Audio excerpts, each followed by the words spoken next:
ജേക്കബിനെതിരെ 2020 വിട്ട അഖിൽ മാരാർ. ഇരുവരും തമ്മിലുള്ള വാട്സാപ്പ് ചാറ്റുകൾ അഖിൽ മാരാർ പുറത്തുവിട്ടു.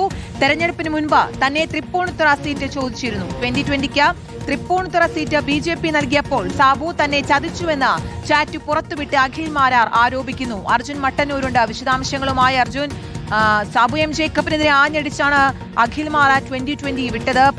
കൂടുതൽ വെളിപ്പെടുത്തലുകളും ആരോപണങ്ങളും ഒക്കെ അഖിൽ മാരാറിന്റെ ഭാഗത്ത് നിന്ന് ഉണ്ടായിട്ടുണ്ടായിരുന്നു. ഇപ്പോഴിതാ ചാറ്റുകളടക്കം പുറത്തുവിടുന്നു. എന്തൊക്കെ കാര്യങ്ങളാണ് ഈ ചാറ്റിൽ പറയുന്നത്?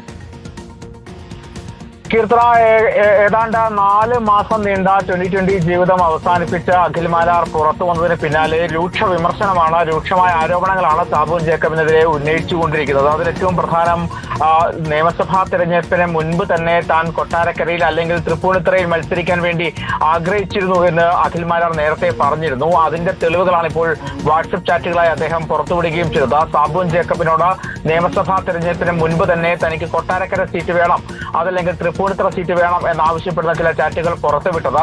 മാത്രവുമല്ല, നിയമസഭാ തെരഞ്ഞെടുപ്പിന് ശേഷം തനിക്ക് വലിയ സാമ്പത്തിക ബാധ്യത ഉണ്ടായിരുന്നു. ഏതാണ്ട് 18 ലക്ഷം രൂപ വരുന്ന തന്റെ BMW ബൈക്ക് വിറ്റ് അത് 10 ലക്ഷം രൂപക്ക് വിൽക്കേണ്ടി വന്ന സാഹചര്യം ഉണ്ടായി എന്നും അദ്ദേഹം മാധ്യമങ്ങളോട് പറഞ്ഞിരുന്നു.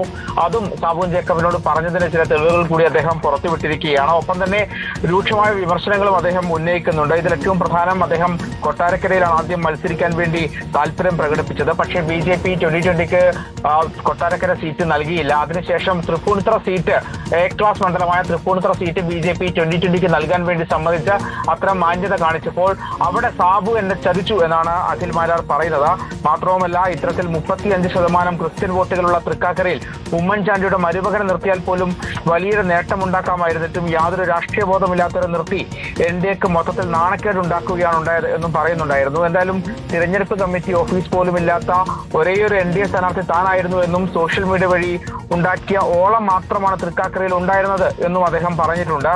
മാത്രവുമല്ല, ഇതിനെല്ലാം പുറമെ താൻ കോടികൾ വാങ്ങി എന്ന ആക്ഷേപം കേൾക്കേണ്ടി വന്നു. പക്ഷേ തിരഞ്ഞെടുപ്പിൽ 40 കോടി രൂപ സാബു ജേക്കബിന് നൽകിയതായി BJPയിലെ ചില മുതിർന്ന നേതാക്കൾ വഴി അറിഞ്ഞു എന്നും ഈ പഴിയെല്ലാം തന്നെ താൻ കേൾക്കേണ്ടി വന്നു എന്നും അഖിൽ മാരാർ ചൂണ്ടിക്കാട്ടുന്നുണ്ട്. ഏതായാലും രൂക്ഷമായ വിമർശനമാണ് സാബു ജേക്കബിനെതിരെ അഖിൽ മാരാർ ഉന്നയിക്കുന്നത്. അതോടൊപ്പം തന്നെ രാഷ്ട്രീയം 2020 എന്ന പാർട്ടി വിട്ടതിന് ശേഷം പരസ്യ പ്രതികരണം, അതോടൊപ്പം തന്നെ പരസ്യമായ തെളിവുകളടക്കം നിരത്തിക്കൊണ്ടാണ് ഇപ്പോൾ അഖിൽ മാരാർ രംഗത്ത് വന്നുകൊണ്ടിരിക്കുന്നത്. ശരി, 4 മാസത്തെ 2020 ജീവിതം അവസാനിപ്പിച്ച ഇതാ പാർട്ടി വിട്ടിരിക്കുകയാണ് അഖിൽ മാരാർ. സാബു എം ജേക്കബിനെതിരെ ഗുരുതര ആരോപണങ്ങളും വിമർശനങ്ങളും ഒപ്പം വാട്സാപ്പ് ചാറ്റുകളും പുറത്തുവിട്ടാണ് അഖിൽ മാരാരുടെ 2020 വിടൽ. അർജുൻ മട്ടന്നൂരാണ് വാർത്തയുടെ വിശദാംശങ്ങൾ നൽകിയത്.